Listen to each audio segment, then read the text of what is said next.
അപപരിഹാരം നൽകുന്നവനും വെടിപ്പാക്കുന്നവനും ഞങ്ങളുടെ അകൃത്യങ്ങളെ ക്ഷമിക്കുകയും തുടച്ചു നീക്കുകയും അവയെ ഓർക്കാതിരിക്കുകയും ചെയ്യുന്നവനുമായ ദൈവമായ കർത്താവേ, സ്നേഹപൂർവമായ നിന്റെ കാരുണ്യത്താൽ അസംഖ്യങ്ങളായ എൻ്റെ മഹാപാപങ്ങളെയും വിശ്വാസികളായ നിന്റെ സകലജനങ്ങളുടെയും പാപങ്ങളെയും മായിച്ചു കളയണമേ. ഉത്തമനെ ദയതോന്നിയങ്ങളിൽ കരുണ ചെയ്യണമേ.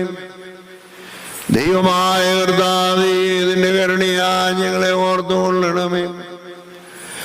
എൻ്റെ കർത്താവേ, നിന്റെ കരുണയാ ഞങ്ങളെ മാതാപിതാക്കന്മാരുടെയും സഹോദരീ സഹോദരങ്ങളുടെയും ഉപദേഷ്ടാക്കന്മാരുടെയും ഗുരുക്കന്മാരുടെയും വാങ്ങിപ്പോയവരുടെയും മഹത്വമുള്ള നിന്റെ വിശുദ്ധ